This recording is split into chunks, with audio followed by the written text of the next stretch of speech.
Pido en esta hora que podamos inclinar el rostro para abrir la palabra de Dios.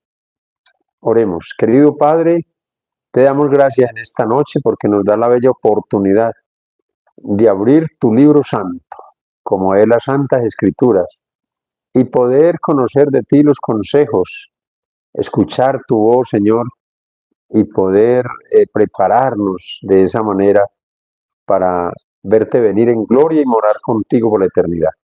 Rogamos que tu bendición alcance no solamente este grupo maravilloso de personas que están aquí presentes, sino que también alcance a aquellos que nos están viendo a través de las redes sociales. Rogamos que les bendigas, abras nuestra mente para poder escuchar y captar tu voz y tus consejos a través de tu palabra. Todo esto te lo rogamos en el nombre de Jesús. Amén. Amén. Bien, mis hermanos, quiero seguir con la secuencia del texto clave que está allí en el libro de Daniel, capítulo 8, en el versículo 14, donde quedamos ahora 15 días, ¿verdad? Ahora 8 días tuvimos conferencias en nuestra iglesia y por lo tanto no se transmitió, pero ya iniciamos nuevamente, así que vamos a mirar la profecía nuevamente de las 2300 tardes y mañanas. Daniel, en el capítulo 8, versículo 14, el versículo dice, hasta 2300 tardes y mañanas, y luego el santuario será purificado. Vimos a través de la Biblia, la palabra de Dios, que una tarde y una mañana es un día completo, ¿verdad? En el libro de Génesis se registra que cada día que Dios creaba ciertas cosas, entonces decía, y fue la tarde y la mañana el primer día, y sucesivamente fue la tarde y la mañana el segundo día, y así de esa manera comprendemos que una tarde y una mañana son un día completo. Pero en la Biblia Dios también nos da otro modo de interpretar la profecía, y es que un día representa un año. Por lo tanto, según Números 14:34, el Señor le dijo a Moisés y al pueblo de que les iba a dar un día por año en el desierto, divagando un día por año, por la rebelión que ellos habían tenido allá respecto cuando fueron a reconocer la tierra y vinieron hablando mal de la tierra. Entonces Dios los castigó de esa manera. Dios no entrarán a la tierra, sino que ahora darán vueltas en el desierto 40 años, día por año, ¿verdad? Entonces, hermanos, también estudiamos de que la profecía empezó en el año 457 de la era antes de Jesucristo, 457, con un decreto del rey Atarjerjes, rey de Persia, ¿verdad? Que lo dio en el año 457. El decreto era de restaurar a Jerusalén nuevamente, porque estaban los muros caídos y Jerusalén y el pueblo estaba prácticamente alejado de Dios. Entonces llega Nehemías, llega Esdras, estos dos hombres de Dios, y ayudan allí a reedificar los muros. Y toda esa profecía abarca esto, la edificación de Jerusalén, y también abarca la muerte, el bautismo en el año 27 de nuestro Señor Jesucristo, luego la muerte en el año 31 y luego el apedreamiento de Esteban en el año 34 de nuestra era, ¿verdad?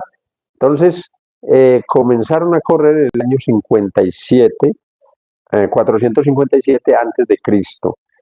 Esa profecía empieza y está en el capítulo 9 de Daniel y los versículos 24 en adelante. Entonces, la profecía nos decía cuándo iba a nacer el Mesías, cuándo iba a ser bautizado, cuándo iba a morir en la cruz y cuándo se cerraría el primer periodo de las 70 semanas que habla Daniel 9:24. Ahora bien, estudiamos toda la profecía la vez pasada y podemos llegar a la conclusión de que las 70 semanas llegaron hasta el año 34 de nuestra era cristiana y se cerraron con el apedreamiento de Esteban. Era las 70 semanas que multiplicado por 7 días nos dan 490 años. Y eso era un periodo exclusivo de tiempo de gracia para el pueblo de Israel. Miramos que Dios trabaja a través del tiempo. Dios le dio ese plazo de tiempo al pueblo de Israel para que se arrepintiera y se preparara para recibir al Mesías, ¿sí? Pero no hubo preparación en el pueblo de Israel, porque ustedes saben que cuando vino el Mesías, habló varias veces y luego terminaron crucificándolo en el año 31, ¿verdad?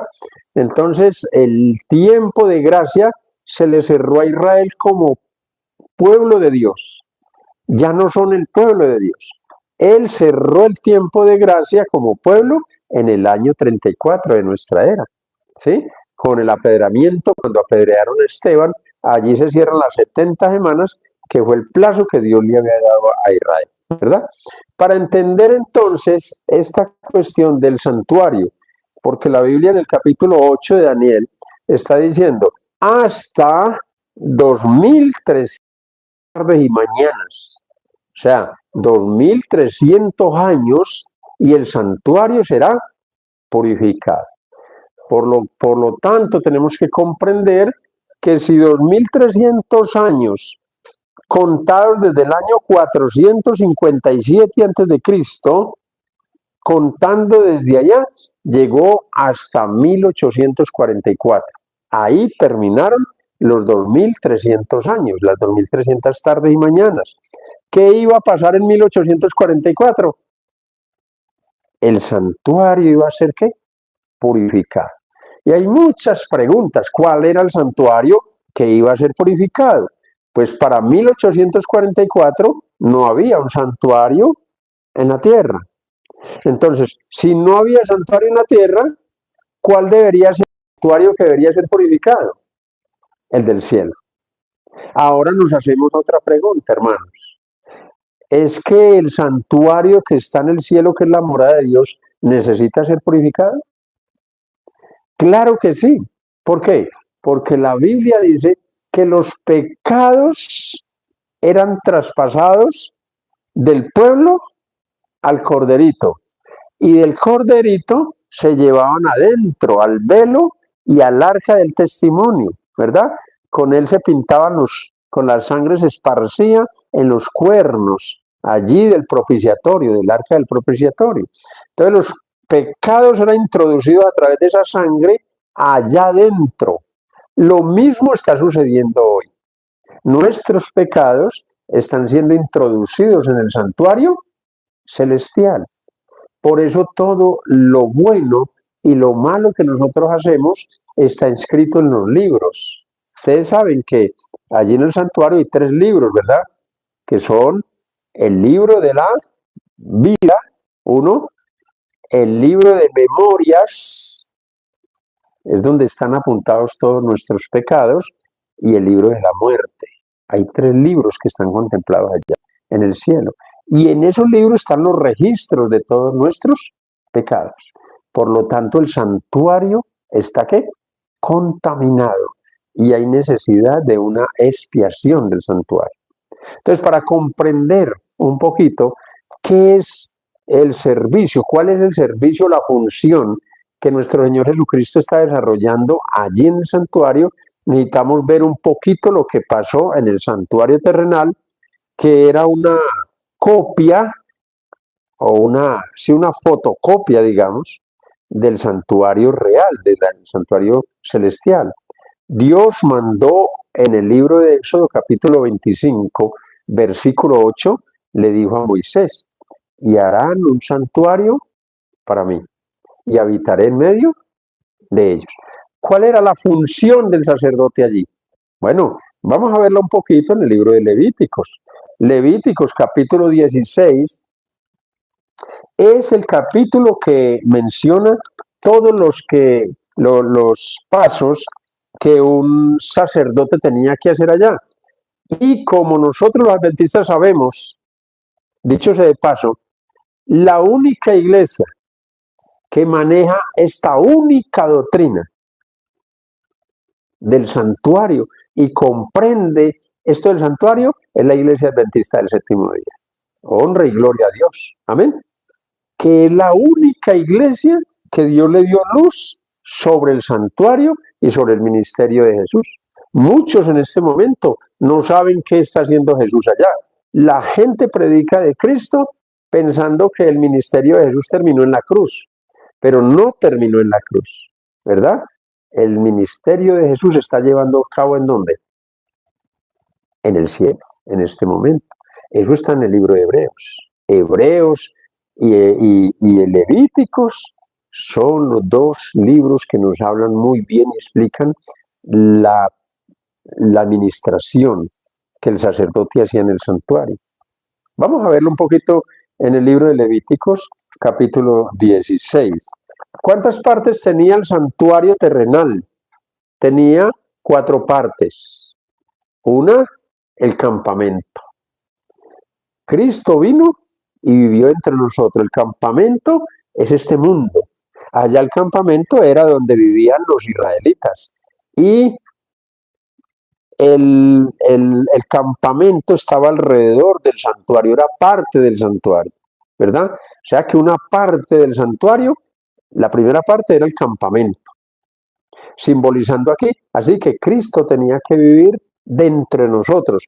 Cristo vino y vivió entre la humanidad. Este es el campamento. Luego pasó al atrio. ¿Y qué había en el atrio? ¿Qué es la segunda parte? Estaba el altar del sacrificio, donde se sacrificaba el cordero. Ese sacrificio o el altar del sacrificio representa la cruz. Entonces, mire, Cristo estuvo entre nosotros, el campamento. Luego pasó al sacrificio, ¿sí? Al lugar del sacrificio, que es la cruz. Y de la cruz bajó a la tumba 3 días, pero resucitó y subió al cielo. Allí pasó al lugar santo y comienza a desarrollar un servicio continuo por nosotros, diariamente, en el lugar santo. Y cuando terminan estas 2300 tardes y mañanas de Daniel 8:14, en 1844, Jesús pasa a la cuarta parte, o al cuarto departamento, que es el lugar santísimo. Jesús pasa al lugar santísimo. ¿Y qué está haciendo en el lugar santísimo? Ahora está llevando a cabo un juicio, o está llevando a cabo lo que se le llama también, lo que se llamaba en el santuario, el día de la expiación. ¿Qué está haciendo Jesús? ¿Qué hacía el sacerdote allí? En el Antiguo Testamento, cuando una vez al año entraba al lugar santísimo, expiaba el pecado de todo el pueblo. Ese día quedaba el pueblo sin culpa.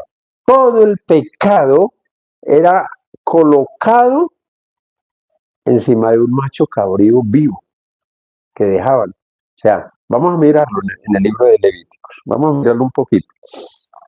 Levíticos capítulo 16, versículo 8. Versículo 8. Y echará suertes Aarón sobre los 2 machos cabríos, una suerte por Jehová y otra suerte por Azazel. Resulta que una suerte caía por Jehová y ese cordero era sacrificado y llevado al lugar santísimo una vez solamente al año. No olviden esto, una vez al año entraba el sacerdote hacia el lugar santísimo. No podía entrar todos los días, una sola vez al año, y hacía expiación por el tabernáculo, o sea que le quedaba limpio el tabernáculo ese día, y también esparcía ¿a quién? A todo el pueblo también con la sangre.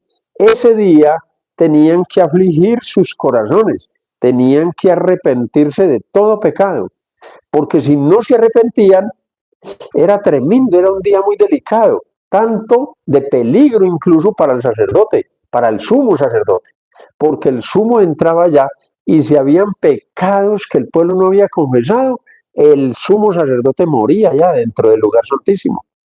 Entonces el pueblo, ¿cómo tenía que estar? Totalmente en paz ¿con quién? Con Dios. En ese día, era un día al año. Entonces se mataba un cordero, un macho cabrío que caía la suerte por Jehová. ese lo sacrificaban, pero el otro que estaba vivo, cuando el sacerdote salía de allá con la sangre, era un simbolismo que todos los pecados del santuario, todos los pecados del pueblo, de todo el año, él colocaba las manos sobre el macho cabrío por Azazel. Y saben, ese Azazel simboliza a Satanás. Y resulta que el sacerdote colocaba las manos sobre el macho cabrío por Azazel el vivo, confesaba allí los pecados de él y del pueblo de Israel, y luego había un hombre destinado para llevarse ese animalito vivo al desierto, y lo llevaba bien lejos del campamento y por allá lo dejaba en el desierto, lo largaba, y así vivo. Pero ese animalito iba cargando los pecados de todo el pueblo. Que esto nos quiere decir que al final del tiempo lo que está haciendo Cristo en el cielo es quitando los pecados que nosotros, limpiando el santuario, purificándolo y también purificando la iglesia. Y todos los pecados que nosotros hemos confesado y hemos aceptado a Cristo, Él los está colocando ¿sobre quién? Sobre Satanás, que es el instigador, es el que nos ha promovido, es el que nos ha impulsado a cometer ¿qué? Pecado. Entonces esos pecados los está colocando Satanás. Díganme, ¿en dónde piensan ustedes que queda Satanás después de que Cristo venga? ¿Cómo va a quedar la tierra? Según Apocalipsis capítulo 20, la tierra quedará desolada y vacía, quedará como un desierto. Y Satanás quedará aquí cargando todos los pecados que nos hizo cometer a nosotros. Mire, por eso ese macho cabrío vivo, tirado, llevado al desierto, de todos los pecados, es lo mismo que va a pasar cuando Cristo venga. Satanás cargará todos los pecados y quedará esta tierra como un desierto y él quedará cargando todos los pecados de nosotros. Tremendo, ¿no? Lo que se hacía allí y lo que va a pasar después, ¿verdad? Vamos a leer el versículo 16. 16. Versículo 16. Así purificará el santuario a causa de las impurezas. Mire, así van a purificar ¿qué? El santuario. Una vez al año, con sangre del macho cabrío, por el cual caía la suerte por Jehová, lo sacrificaban y con la sangre iba hasta allá, esparcía en el propiciatorio del arca donde decía presencia de Dios y esparciaban la cortina, el velo que separaba los dos departamentos y luego salía y espiaba también al pueblo. Entonces, por lo tanto, hermanos, eso que se hacía cada año es lo que Cristo está haciendo desde 1844 para acá, cuando terminaron las 2300 tardes y mañanas. O sea, los 2300 años. Cristo, el 22 de octubre de 1844, pasó del lugar santo al lugar santísimo, ya no con sangre de un macho cabrío, sino con su propia sangre, está haciendo expiación por quienes, por nosotros. Amén. ¿Se acuerdan cómo estaba el pueblo ese día, el día de la expiación? ¿Cómo tenía que estar el pueblo? Tenía que estar confesando sus pecados en humildad, en mucha humillación de corazón delante de Dios, porque ese día sus pecados iban a estar borrados. Amén. Cristo está celebrando eso mismo, haciendo el ministerio de la expiación desde el 22 de octubre de 1844 para acá, cuando los libros se abrieron y Él está tomando revista nombre por nombre en los libros del cielo donde están nuestros nombres. Entonces, versículo 16 nuevamente, así purificará el santuario. Mire, el santuario necesita ser purificado a causa de las impurezas de los hijos de Israel, de sus rebeliones y de todos sus pecados. De la misma manera hará también al tabernáculo de reunión, el cual reside entre ellos en medio de sus impurezas. Versículo 21. Y pondrá Aarón sus dos manos sobre la cabeza del macho cabrío vivo. Miren que es el otro. el macho cabrío vivo, y confesará sobre él todas las iniquidades de los hijos de Israel, todas sus rebeliones y todos sus pecados, poniéndolos así sobre la cabeza del macho cabrío, y lo enviará al desierto por mano de un hombre destinado para esto, y aquel macho cabrío llevará sobre sí todas las iniquidades de ellos a tierra inhabitable, y dejará el macho cabrío ir por el desierto, lo dejará ir por el desierto, cargando, hermano. Yo me pongo a pensar al final del tiempo, ¿no? Cuando Jesús termine esa expiación, el enemigo va a cargar con todo el pecado nuestro. ¿Saben que es un simbolismo de lo que hizo Jesús? ¿Se acuerdan? ¿Saben que el libro de Isaías, capítulo 53, dice, y la lección de esta semana también dice lo mismo? Que Él cargó con nuestras rebeliones. Amén. Primero tuvo que cargar Jesús con nuestros pecados. Y luego, después del cargar, ahora los va a depositar ¿en qué? En el verdadero originador del pecado, ¿verdad? En ese usurpador que vino a querer usurpar este gobierno, ¿verdad? Versículo 29. Y esto tendréis por estatuto perpetuo en el mes séptimo. ¿Saben que el mes séptimo es el mes de octubre? En el calendario judío. En el mes séptimo, a los 10 días del mes, afligiréis vuestras almas, y ninguna obra haréis, ni el natural ni el extranjero que mora entre vosotros, porque en este día se hará expiación por vosotros, y seréis limpios de todos vuestros pecados delante de Jehová. Amén. Mire, lo mismo que pasaba ya en el día de octubre, en el mes de octubre, perdón, se hacía una expiación general. Se expiaba, o sea, quedaba limpio. ¿Qué? Expiación quiere decir quitar, hacer a un lado, limpiar. O sea que el santuario, con todos sus utensilios, más el pueblo quedaban ¿qué? Limpios, limpios de todo pecado. Todo el mundo se podía ir para las casas porque estaban en paz ¿con quién? Con Dios ese día. Amén. Es lo mismo ahorita. Vamos a quedar en paz. Cada uno individualmente vamos a ir quedando en paz. A medida que vaya pasando el juicio en el cielo, la expiación te llegue, entonces quedas en paz. Ya listo. Por eso Apocalipsis 22:11, ¿qué dice? El que sea justo, siga siendo ¿qué? Justo, porque ya pasó el examen. Amén. El que sea sucio, siga ensuciándose, porque ya no pasó. El sucio siga ensuciándose todavía. Terrible eso. Eso es muy exacto, hermanos. Y elegante es entenderlo a través del libro de Levíticos, capítulo 16. Miren, aquí vamos a terminar el capítulo 16, versículo 34.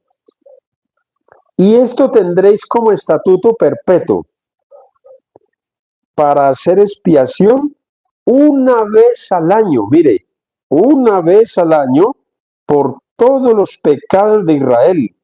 Y Moisés lo hizo como Jehová le mandó. Gloria a Dios. ¿Amén? Vamos a entender un poquito más y ya para ir terminando, en el libro de Hebreos, que es el que se complementa con esta situación. Hebreos nos lo explica mucho mejor. Miren el libro de Hebreos. Vamos a verlo aquí.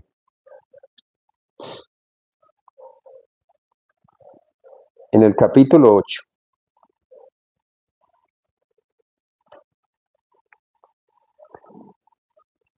Ahora pues, capítulo 8, versículo 1, mis hermanos. Dice la palabra de Dios. Ahora bien, el punto principal de lo que venimos diciendo es que tenemos tal sumo sacerdote, el cual se sentó a la diestra del trono de la majestad en los cielos. ministro del santuario y de aquel ¿verdadero qué? Tabernáculo que levantó el Señor y no el hombre. Ah, Cristo es el verdadero sumo sacerdote de aquel verdadero. Escuchen eso. El verdadero es el de arriba. Amén. Y la copia era el de aquí, el que se le dijo a Moisés que hiciera, ¿verdad? Y Cristo es nuestro sumo sacerdote ministrando allá arriba en el cielo. Sigue diciendo, porque todo sumo sacerdote, versículo 3, todo sumo sacerdote está constituido para presentar ofrendas y sacrificios, por lo cual es necesario que también éste tenga algo que ofrecer. O sea, ellos ofrecían sacrificios de los corderos, los machos cabríos, por lo cual es necesario que éste, ¿quién éste? Cristo, el sumo sacerdote, tenga algo que ofrecer. Tenía mucho que ofrecer antes, ¿no? Se ofreció a sí mismo, amén, el mismo, como verdadero cordero de Dios que quita el pecado del mundo, amén. Qué maravilloso, hermanos. Así que, versículo 4, si estuviera sobre la tierra, ni siquiera sería sacerdote, habiendo aún sacerdotes que presentan las ofrendas según la ley, los cuales, aquí vamos a encontrar una clave bien bonita, bien perfecta. Versículo 5. Esos sacerdotes, aquí dice, los cuales sirven a lo que es figura. ¿A qué sirven los sacerdotes del Antiguo Testamento de Israel? A lo que es ¿qué? Una figura. Yo pregunto, ¿qué es más efectivo? ¿Qué es más real? ¿La cédula o la fotocopia? La cédula. Eso es lo real. La fotocopia es la copia, por supuesto, ¿verdad? ¿Qué es más efectivo? ¿La persona o la sombra que la persona proyecta? ¿Qué es lo real? La persona. La sombra no. La sombra es solamente la figura que él resplandece allí a través del sol. Pero la sombra no quiere decir nada. La sombra pasa. Lo real es la persona, ¿verdad? Lo mismo en un poste. Un poste da una sombra, pero el real es el poste, la sombra no. Entonces, ¿qué era lo que servían los sacerdotes? A lo que es figura de las cosas celestiales. O sea que ellos servían solamente a lo que es ¿qué? Figura. Escuchen aquí, como se le advirtió a Moisés cuando iba a erigir el tabernáculo diciendo, mira, haz todas las cosas conforme al modelo que se te ha mostrado en el monte. Gloria a Dios. Amén. A Moisés se le mostró ¿qué? Un modelo. Y ese modelo era un modelo real de lo que había arriba. O perdón, era una copia perfecta de lo que hay en donde, en el cielo. Amén. Entonces, todos los pasos, tanto el sumo sacerdote y todos los pasos que el sumo sacerdote hacía aquí en el santuario, es el mismo ministerio que Cristo está desarrollando en el cielo. Amén. ¿Por qué? Porque en Apocalipsis encontramos varios elementos que están allí en el santuario. Por ejemplo, en Apocalipsis 11:19 dice Juan, yo vi el cielo abierto y vi el arca de Dios que estaba en el templo de Dios. Vio el arca, donde están los 10 mandamientos, ¿verdad? También vio el altar de bronce, donde se elevaba la oración, las oraciones en incienso. También se vio allá en el cielo. Allí en el cielo Juan vio varias cosas de las que estaban en el santuario. Por eso sabemos que lo mismo que hacía el sacerdote aquí, el sumo sacerdote, es el mismo ministerio que Jesús está representando allá en el cielo por nosotros. Amén. Vamos a ver el versículo en el capítulo 9 ahí de Hebreos y voy terminando aquí, hermanos. Miren, amigos y hermanos, Miren qué tan importante esto, la palabra de Dios como es tan clara. Vamos a ver el capítulo 9, versículo 12 de Hebreos. Y no por sangre de machos cabríos, ¿sí ven? Ni de becerros, sino por su propia sangre entró ¿cuántas veces? Una vez para siempre. ¿En dónde entró? En el lugar santísimo, habiendo obtenido eterna redención. Gloria a Dios. Está hablando de Cristo que entró una vez para siempre. ¿En dónde? ¿Cuántas veces entró? No entró como el sumo sacerdote cada año, allá en el tabernáculo de Moisés. Dice la Biblia que entró una vez para siempre. Ah, qué bonito saber esto. Vamos al versículo 23 y vamos terminando por aquí. Miren, yo quiero leer, que me dejen leer el contexto mejor que aparece allí, versículo 22, para que nos demos cuenta de algo maravilloso. 9:22 de Hebreo. Y casi todo es purificado según la ley con sangre, y sin derramamiento de sangre no se hace remisión de pecados. No hay perdón de pecados y no hay derramamiento de ¿qué? De sangre. Listo. Ahora sí, versículo 23. Tenemos que abrir la mente aquí para entender este versículo, por favor. Miren lo que dice. Fue pues necesario que las figuras, pónganle cuidado a eso. Fue pues necesario que las figuras de las cosas celestiales. ¿Las figuras de qué? De las cosas celestiales fuesen purificadas así, o sea, con la sangre de animales. Amén.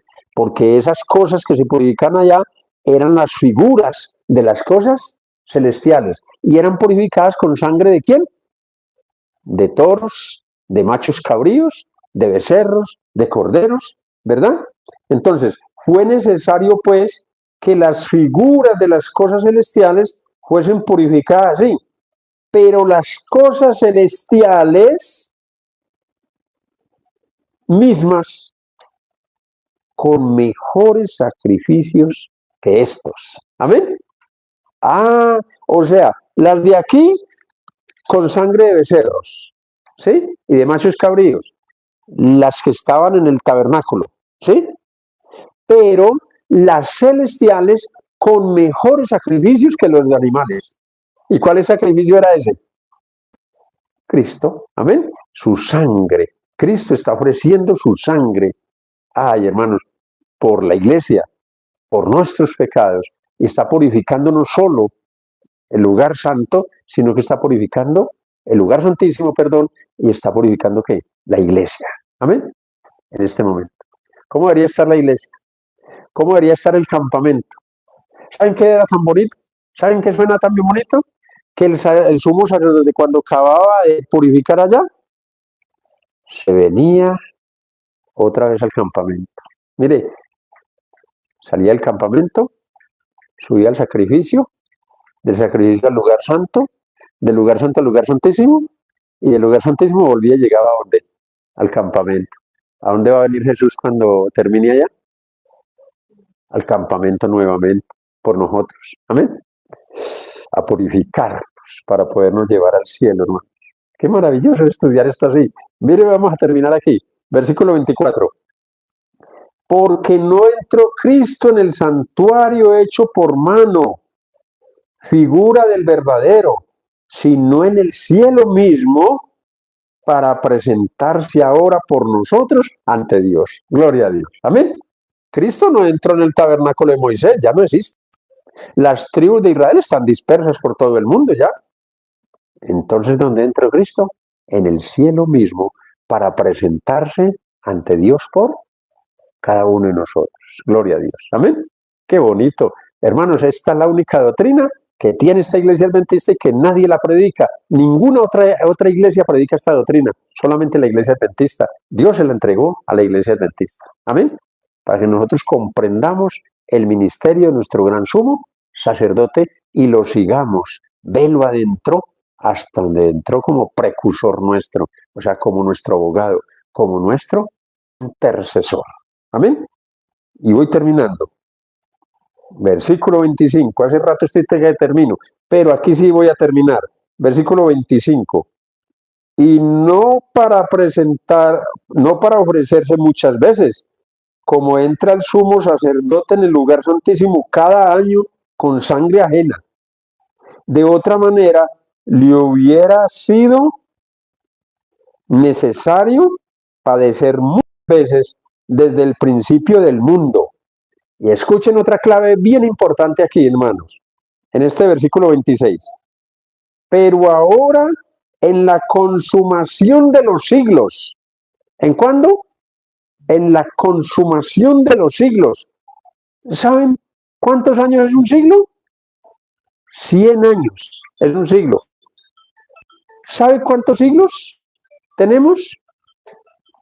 ¿Saben cuántos siglos tenemos? ¿Saben, mis hermanos? Para entrar Cristo en 1844 han pasado 18 siglos y medio. Por eso Pablo está diciendo, pero ahora en la consumación de los siglos se presentó una vez. ¿Cuántas veces? Una vez para siempre por el sacrificio de sí mismo para quitar del medio el pecado. Listo. Eso es lo que está haciendo allá. Amén. Para quitar del medio el pecado. Y de la manera que está establecido para los hombres que mueran una sola vez y después del juicio. Así también Cristo fue ofrecido una sola vez para llevar los pecados del mundo y aparecerá por segunda vez sin relación con el pecado para salvar a los que le esperan. Gloria al Señor. Amén. Hermanos, ¿qué está diciendo el Señor aquí? Que muy pronto nuestro gran sumo sacerdote está por levantarse del lugar santísimo, terminando de hacer la expiación, y se vendrá nuevamente al campamento. Aparecerá por segunda vez sin relación con el pecado, sin relación con el pecado. Y entonces vendrá a recoger qué cosa. Nos ayude para que logremos esa preparación y entremos con Cristo hasta el lugar santísimo y podamos recibir esa expiación, que nuestros pecados queden ¿qué? Expiados por la sangre de nuestro Señor Jesucristo. Esa debe ser nuestra oración. Amén. Señor, expía mis pecados. ¿Qué pecado cometí hoy? En las noches, antes de usted ir a la camita, debería decir, Señor, expía mis pecados esta noche con tu sangre. Borra todos mis pecados con que te ofendí el día de hoy. Esa es nuestra confesión diariamente hasta que Cristo aparezca por segunda vez. Amén. Que el Señor nos ayude y que el Señor nos bendiga abundantemente y podamos esperarle también sin relación con el pecado, sino que podamos ser una iglesia viva, santa, gloriosa y sin mancha, para que cuando Él venga no tengamos de qué avergonzarnos delante de Él. Amén. Que el Señor los bendiga. Vamos a inclinar nuestros rostros para orar. Querido Padre, te damos gracias por tu palabra y te damos muchas gracias por el ministerio que Cristo nuestro Salvador, como sumo sacerdote, está llevando allá en el santuario celestial. Más que todo en el departamento del lugar santísimo. Cristo está haciendo expiación, está purificando el santuario y también está purificando la iglesia. Señor, en tus manos de amor nos colocamos. Perdona nuestro pecado, borra nuestras culpas y en esta noche permite que tu Santo Espíritu, con la sangre de Cristo, pueda hacer expiación por nosotros. Oh Padre, en tus manos de amor nos colocamos. Bendiga grandemente nuestra audiencia a través de las redes sociales, los que están al otro lado de las redes, y permite, Señor, que ellos puedan captar el mensaje de esta noche y podamos ponerlo en práctica en nuestras vidas. Ayúdanos a prepararnos para ese día, ese encuentro maravilloso contigo en la nube de los cielos. Quédate con nosotros y derrama tu bendición sobre esta iglesia. En el nombre de Jesús, amén. Amén. Amén. Feliz noche, hermano.